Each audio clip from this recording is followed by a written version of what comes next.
Hello everyone, how are you all? I am Alok. Welcome to my channel Track Commerce. आज हम start करने वाले हैं chapter second of business studies, principles of management.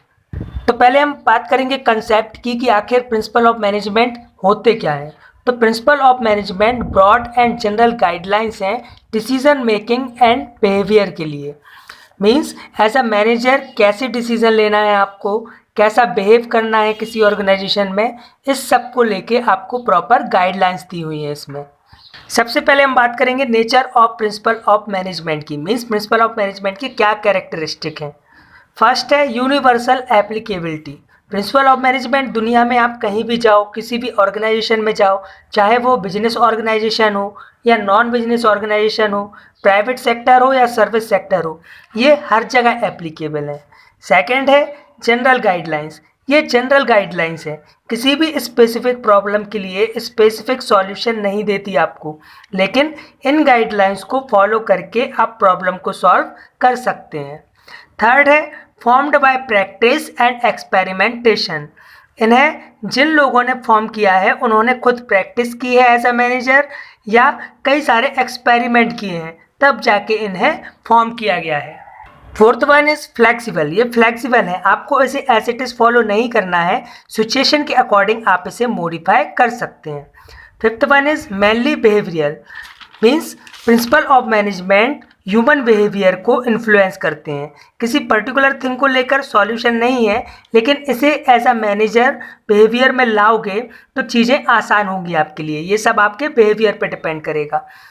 फिर sixth है cause and effect relationship. इसका मतलब है कि अगर कोई प्रिंसिपल किसी पर्टिकुलर कंडीशन में आप अप्लाई कर रहे हो तो आपको देखना होगा कि उसका इफेक्ट क्या पड़ेगा, उसके रिजल्ट्स क्या होंगे। जैसे हमने इसके पहले देखा कि जो प्रिंसिपल्स हैं वो ह्यूमन बिहेवियर पे डिपेंड करते हैं, तो सभी ह्यूमन का अलग अलग बिहेवियर होता है, तो ज़रूरी नहीं रिजल्ट एक्यूरेट ही आए। ये आपके बिहेवियर पे डिपेंड करेगा कि रिजल्ट कैसा आना है। और लास्ट है कंटिजेंट।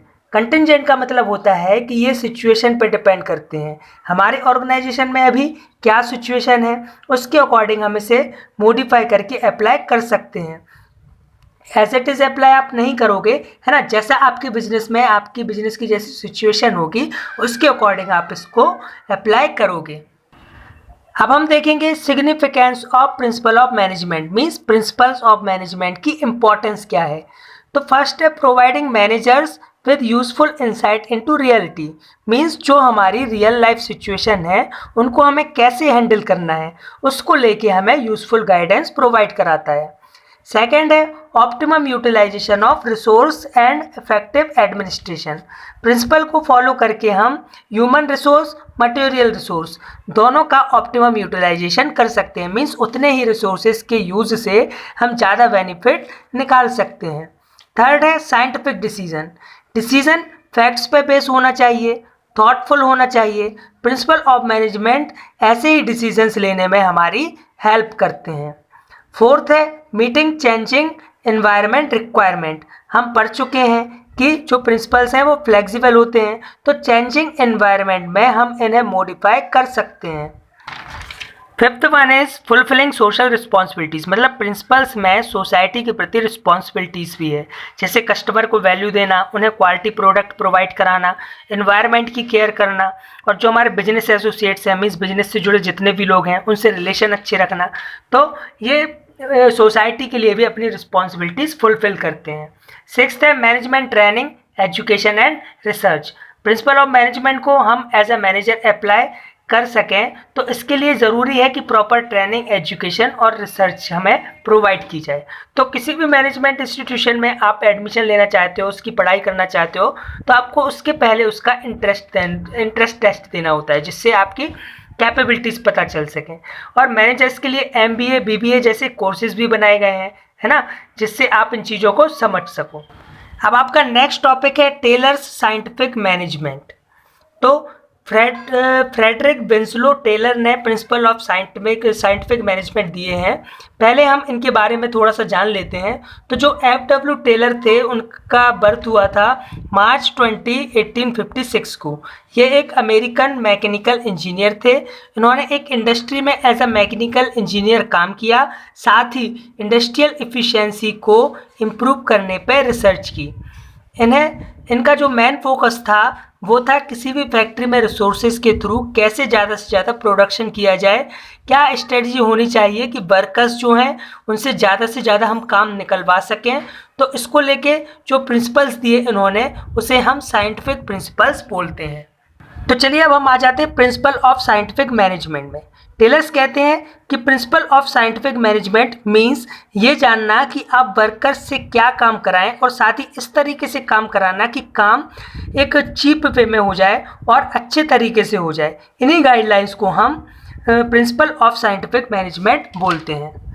अब जो आपका फर्स्ट प्रिंसिपल है वो है science not rule of thumb. Means इसमें टेलर कहते हैं कि आपको वर्क को पहले एनालाइज करना है, समझना है कि इसे किस तरह करना है, फिर प्रिंसिपल्स को अप्लाई करना है। ऐसा नहीं कि एक चीज़ करके देखी फिर दूसरी चीज़ करके देखी और ना काम करे तो फिर तीसरी। पहले आपको करना क्या है, पहले समझना है चीज़ों को अच्छे से, फिर अप्लाई करना है। सेकंड प्रिंसिपल है हार्मोनी नॉट डिस्कॉर्ड। इसमें टेलर कहते हैं कि आपको पीस बनाए रखना है, शांति बनाए रखना है। मैनेजर एक लिंक की तरह काम करता है वर्कर्स और ओनर के बीच में। तो कॉन्फ्लिक्ट्स होते ही हैं किसी भी कंपनी में, है ना। तो आपको वर्कर से कनेक्टिविटी रखना है, उनकी प्रॉब्लम सॉल्व करनी है और उनके साथ रिलेशन अच्छे रखना है। नहीं तो क्या होगा, वर्कर्स अगर ज़्यादा नाराज़ हो गए तो वो कंपनी छोड़कर भी जा सकते हैं, है ना। तो हार्मोनी नॉट डिस्कॉर्ड। थर्ड है कोऑपरेटिव नॉट इंडिविजुअलिज्म। इसमें टेलर का कहना है कि हमें ऑर्गेनाइजेशन में कॉर्पोरेशन रखना है, मिल के काम करना है। अगर एम्प्लॉय कोई अच्छा सजेशन देता है तो उसे सुनना है और अगर वाकई वो सजेशन काम करे तो उसे रिवॉर्ड भी देना है। इंडिविजुअली व्यक्तिगत तौर पे उन पे अपना डिसीजन एकदम नहीं थोपना है। लास्ट है development of each and every person to his और her greatest efficiency and prosperity. इसके अकॉर्डिंग हमें वर्कर्स या एम्प्लॉयज़ को उनकी कैपेबिलिटी के अकॉर्डिंग डेवलप करना है। मींस उन्हें ट्रेनिंग देना है, स्किल्ड करना है, जिससे वो काम को और अच्छे से कर सकें और बेहतर तरीके से कर सकें। अब आपके इस चैप्टर में 2 टॉपिक और बचे हैं, Fayol's principle of management and techniques of scientific management. दोनों बहुत ही इंपॉर्टेंट टॉपिक हैं, वो हम नेक्स्ट वीडियो में कवर करेंगे। Thank you so much for watching the video.